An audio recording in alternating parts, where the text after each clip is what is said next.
तेषां सततयुक्तानां भजतां प्रीतिपूर्वकं ददामि बुद्धियोगन्तं येन मामुपयान्ति ते। प्रिय दर्शकों नमस्कार, एक बार फिर से उपस्थित हूँ आप सबके सामने 2 दिन के बाद। क्या करूँ, कई बार होता है आप जहाँ जाते हैं वहाँ के लोगों के द्वारा आपको रोक लिया जाता है और फिर आपका काम छूट जाता है। परंतु एक बात बताऊँ, अगर जीवन में कभी बहुत ज़्यादा थक गए हो ना, तो किसी वृद्ध के पास बैठ कर के आप अपनी थकान मिटा सकते हैं। बड़ा काम करता है दवाई से भी ज़्यादा, क्योंकि उनके जीवन का अनुभव जो वो आपको दे जाते हैं एक छोटे से पल में, बड़ा गंभीर काम करता है। और फिर हमारे पास आजकल उन अनुभवों की कमी ही तो है, जिसके कारण हम तरह तरह की समस्याओं से जूझते रहते हैं। इन 2 दिनों में मैं जहाँ गया था वहाँ जो जी करके आया हूँ, ये फ्रेशनेस और जो चीज़ें मुझे मिली हैं, वो वृद्ध जिसके पास मैं बैठा था बेहतरीन है। मैं अपने मामा के घर गया था और वहाँ से आज लौटा हूँ। कार्यक्रम भी विलंब से ही शूट कर रहा हूँ और जहाँ पे नया कमरा लिया है यहाँ हो सकता है कि आवाज़ थोड़ी सी अलग अलग सी आए। चीज़ें वही रहेंगी, आवाज़ थोड़ी बदली बदली सी रहेगी। तो आज के लिए ध्यान मत दीजिएगा, कल से मैं इसका निदान कर लूँगा। आइए शुरू करते हैं आज का ये सोमवार विशेष कार्यक्रम, जिसमें सिर्फ हम आपके कैरियर के लिए सूर्य की महत्ता पे फोकस करेंगे और साथ ही साथ इसमें ये जानेंगे कि सूर्य से संबंधित क्षेत्र कौन कौन से हैं, सूर्य से संबंधित व्यवसाय कौन कौन से हैं। बने रहिएगा कार्यक्रम के अंतिम हिस्से में। और उन सभी लोगों का मैं दिल से आभार व्यक्त करता हूं जिन्होंने भी हमारे कार्यक्रम का इंतज़ार किया है। आइए आरंभ करते हैं आज का कार्यक्रम।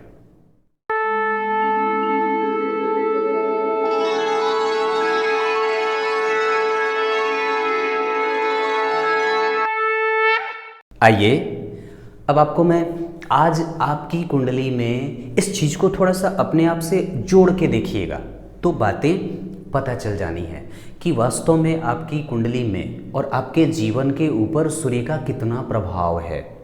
बिना सूर्य के और अगर कुंडली में सूर्य की स्थिति मजबूत नहीं है, देखिए प्रिय दर्शकों, एक बात जो कि सबसे ज़्यादा ज़रूरी है, अगर आपकी कुंडली में सूर्य और चंद्रमा कमज़ोर ग्रह के रूप में देखे जा रहे हैं तो एक बात जो कि सर्वथा सही है कि कुंडली थोड़ी कमज़ोर सी होती है, क्योंकि व्यक्ति का स्वास्थ्य ही उसके साथ नहीं रहता है, व्यक्ति की आत्मा ही उससे छिटक करके दूर चली जाती है।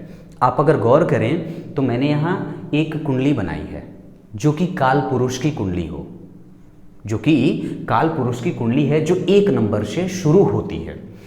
अगर इनकी स्थिति को देखते हैं तो सूर्य की राशि कौन से भाव में बनती है? 1 नंबर की राशि अगर लग्न में बनेगी तो 5 नंबर की राशि जन्म कुंडली के 5वें भाव में बनेगी। क्लियर है? अब जब हम सूर्य की बात करते हैं तो सूर्य किन किन चीज़ों के कारक होते हैं? सूर्य कारक होते हैं स्वास्थ्य के, सूर्य कारक होते हैं रक्त के बहने के, सूर्य कारक होते हैं पीली वस्तुओं के, सूर्य कारक होते हैं रक्तिम वस्तु के और रक्तिम वर्ण के। साथ ही साथ अगर सूर्य की बात करते हैं तो सूर्य व्यक्ति के अंदर आत्मविश्वास के कारक होते हैं। उसकी आत्मा कितना ज़्यादा बलवान अपने आप को महसूस कर रही है, वो कितनी श्रेष्ठता को हासिल करने वाली है।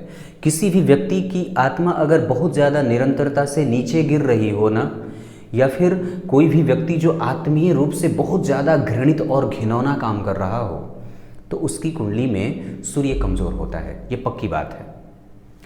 अगर व्यक्ति का स्वास्थ्य निरंतर कमज़ोर रहता है और निरंतर कुछ न कुछ हुआ रहता है तो उसकी कुंडली में सूर्य और चंद्रमा की स्थिति कमज़ोरी से होनी ही चाहिए और ये होती भी है।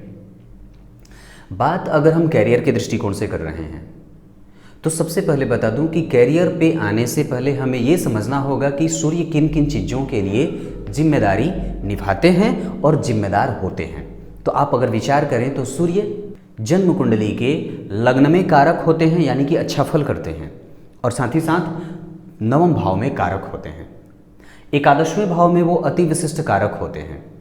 और वस्तुतः अगर सूर्य की हम बात करते हैं तो सूर्य आत्मा के कारक होते हैं, यश देने वाले ग्रह होते हैं। ये जगतस्थ चक्षु कहा जाता है इन्हें, जगत का चक्षु, यानी कि ये व्यक्ति के अंदर नेत्रों में रोशनी को लेकर के स्वयं परमपिता परमेश्वर हमारे नेत्रों में बैठे हैं सूर्य के सदृश। अगर हम बात करते हैं तो जन्म कुंडली में अगर सूर्य की स्थिति मजबूत है तो व्यक्ति अपने जीवन में यश को पाने वाला, गौरव, सम्मान, पद, प्राण, प्रतिष्ठा, ऐश्वर्य, भोग, धन, दौलत, पुत्र, संतति, पत्नी और श्रेष्ठ पद को धारण करने वाला होता है। और इन सभी चीजों का विचार वास्तव में कहां से किया जाता है? जन्म कुंडली के पंचम भाव से। कितनी अजीब बात है कि काल पुरुष के कुंडली में सूर्य की राशि बनी जन्म कुंडली के पंचम भाव में, और सारी चीजों का विचार जन्म कुंडली में यहीं से किया जाता है, लगभग सभी चीजों का, क्योंकि यश का भाव यही है, पराक्रम के फल का भाव यही है, पति पत्नी के प्रेम संबंधों के जवान होने का भाव यही है, क्योंकि अगर सूर्य कमजोर रहा तो व्यक्ति के सेक्सुअल लाइफ को परेशान करता है। पहले पुत्र का भाव यही है, आपके कर्मों के द्वारा मिले यश का भाव यही पांचवा भाव है। और अगर बात करते हैं तो प्रत्येक प्रकार के पद को विभूषित करने वाला जो भाव होता है वो पांचवा भाव ही होता है। अब समस्त प्रकार के कर्मों को करने के बाद जिस यश की प्राप्ति होती है, अगर व्यक्ति के जीवन में यश और क्रेडिट न मिल रहा हो तो सूर्य को देख लीजिए, उसकी कुंडली में सूर्य की अवस्था जरूर कमजोर होगी, कहीं ना कहीं से वो प्रभावित हो रहा होगा, या तो वो किसी पापग्रह के साथ बैठा होगा, या वो फिर अच्छे भाव में नहीं बैठा होगा, या तो फिर उसकी स्थिति पोजिशनिंग के हिसाब से ठीक नहीं होगी। ये बात पक्की है। तो ये हमने विचार किया कि जन्म कुंडली में सूर्य किन किन चीज़ों के लिए जाने जाते हैं और किन किन चीज़ों के लिए देखे जाते हैं।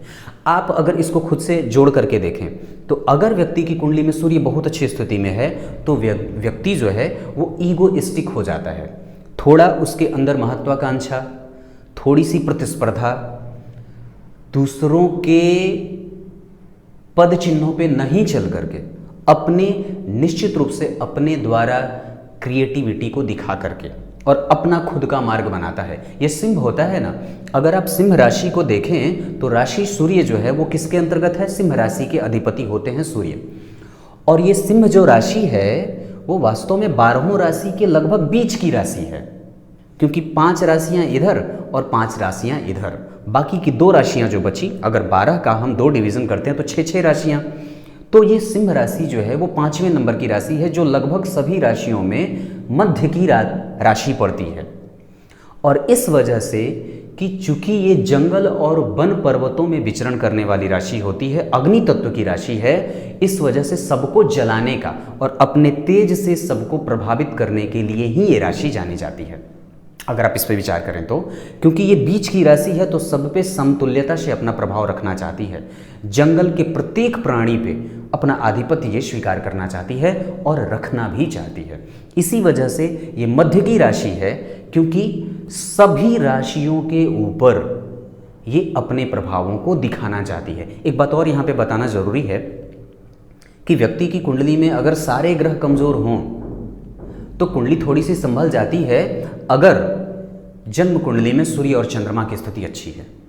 लेकिन बात अगर विपरीत में जाए और अगर आपकी कुंडली में सूर्य और चंद्रमा ही कमजोर हैं तो आपकी कुंडली में चाहे कितने ही बड़े राजयोग क्यों न बने हों, उसका फलाफल कमजोर और निरंतर कमजोरी को दिखाने वाला होता है। ये बात पक्की है। आपको अपनी कुंडली में और किसी की भी कुंडली में अगर सबसे पहले किसी चीज को देखना है तो सूर्य को ही देखना होगा, और इसकी मजबूती के बाद ही आपको किसी फल कथन पे जाना चाहिए। किसी भी प्रकार के राजयोग और दुर्योगों को देखने से पहले और उसका परिणाम बताने से पहले आपको अपनी कुंडली में सूर्य को अच्छे तरीके से समझ लेना चाहिए। अगर वो कमजोर होंगे तो कहाँ? तुला राशि में कमजोर होते हैं। तुला राशि में सूर्य नीच के हो जाते हैं और मेष राशि में उच्च के होते हैं। तो मेष राशि में उच्च के क्यों हुए? तो मैं ये बता रहा था कि मेष राशि में ही सूर्य उच्च के क्यों हुए। वस्तुतः अगर आप इसको हट करके अलग तरीके से अगर समझें तो ये पूर्व दिशा है, ये जहाँ पे 1 नंबर लिखा है ये पूर्व दिशा है, और ये पूर्व दिशा से ही सूर्य बलवान होकर के उदित होते हैं। और ये जस्ट उसके प्रतिबिंब की जो राशि है तुला राशि, ये पश्चिम दिशा है। तो बस बात यही पे है कि सूर्य पूर्व दिशा में बलवान होते हैं और पश्चिम में आकर के अस्त हो जाते हैं। और फिर जो राशियों के क्रम में तुला राशि का जो पर्यावरण है वो सूर्य के लिए थोड़ा अनुकूल सा नहीं होता है। इस वजह से वहाँ पे सूर्य जाकर के अपने आप को सशंकित और कमज़ोर महसूस करने लगते हैं, क्योंकि उनकी रोशनी तीखी नहीं रह जाती है, वो कमज़ोर हो जाती है। ये बात सही है। अब आगे जब बढ़ते हैं तो मैं आपको कैरियर के हिसाब से लेके आता हूँ। तो सबसे पहले बता दूँ, किसी भी प्रकार की नौकरी के लिए, चाहे वो केंद्र से जुड़ी हो या राज्य से जुड़ी हो, प्रत्येक प्रकार की सरकारी और सरकार से जुड़ करके काम करने वाली कोई भी नौकरी हो, उसके लिए सूर्य के मजबूत होने की आवश्यकता होती है।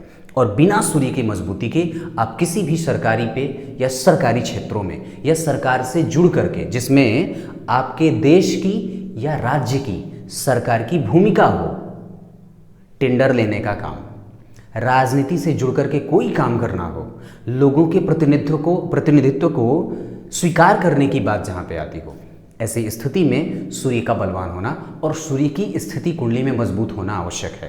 तो एक बात जो कि पक्की है कि अगर आप प्रशासनिक सेवाओं में जाना चाहते हैं, चाहे किसी भी प्रकार के उच्च पदस्थ अधिकारी बनने का जो योग होता है, उसके लिए सर्वोत्तम तरीके से जन्म कुंडली में सूर्य को बलिष्ठ और मजबूत होना या अच्छी स्थिति में होना। अब ऐसी स्थिति में या तो वो लग्न में बैठे हों, या तो वो पंचम में बैठे हों, या तो वो दशम में, नवम में या एकादशवें में बैठे हों, तो सरकारी क्षेत्रों में जाने के लिए ये अच्छी स्थिति को दिखाने वाले होते हैं। मैंने बताया कि अगर आपकी कुंडली में सूर्य यहाँ बैठे हों, यहाँ बैठे हों, या फिर यहाँ, यहाँ या फिर यहाँ, तो ये सरकारी क्षेत्रों में जाने के लिए महत्वपूर्ण और अच्छा होता है। बाकी के भावों में भी वो अच्छा फल करेंगे, ऐसा नहीं है, लेकिन इन भावों में जाने से ही सूर्य को कहीं ना कहीं अच्छा फल मिलते और करते देखा गया है।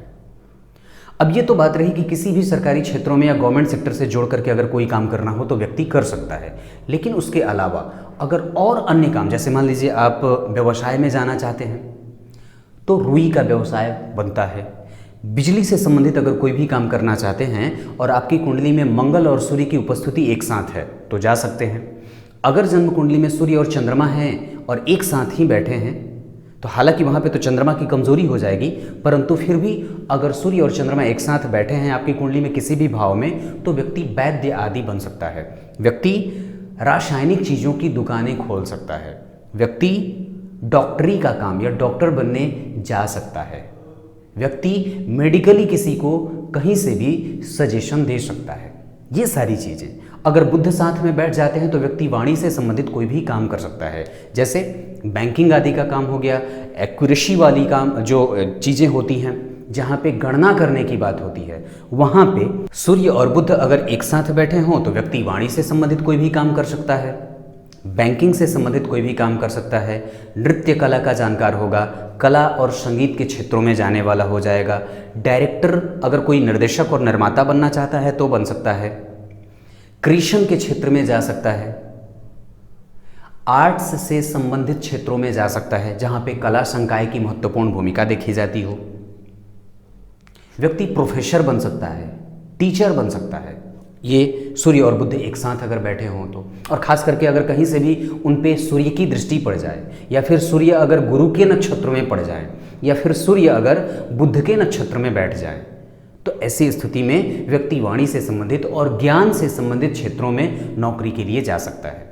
आपको खुद से देखना आप आसानी से देख सकते हैं कि सूर्य किस ग्रह के नक्षत्रों में बैठे हैं और उस नक्षत्र का अधिपति कितना बलशाली है।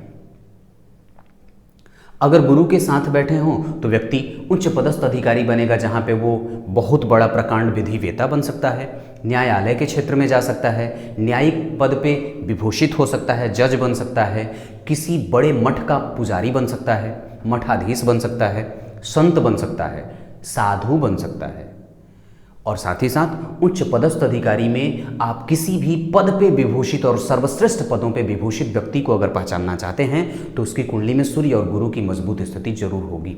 अगर शुक्र के साथ बैठ जाते हैं तो व्यक्ति को कला क्षेत्र का मजबूत मालिक बना देते हैं। व्यक्ति स्वर्ण से संबंधित और स्वर्ण से संबंधित कामों में जाने वाला स्वर्णकार हो जाएगा। अच्छे फैशन से संबंधित चीज़ों में अपनी भूमिका महत्वपूर्ण तरीके से व्यक्ति को दिखाने का मार्ग दिख जाता है। ये सारी चीज़ें सूर्य और शनि जन्म कुंडली में यहाँ बैठ जाएं तो नौकरी देने वाले और बहुत बेहतरीन स्थिति में कैरियर को ले जाने वाले होते हैं। अगर संपूर्णतया से बात करूं तो जन्म कुंडली के दशम भाव में सूर्य की स्थिति व्यक्ति को पदासीन करती है, पदारूढ़ करती है, यहाँ पे जाकर के व्यक्ति को धार्मिक बना देती है। अगर कहीं से भी सूर्य की स्थिति जन्म कुंडली में गुरु के साथ हो जाए, मंगल के साथ हो जाए तो व्यक्ति होटल और रेस्टोरेंट का मालिक बन जाता है।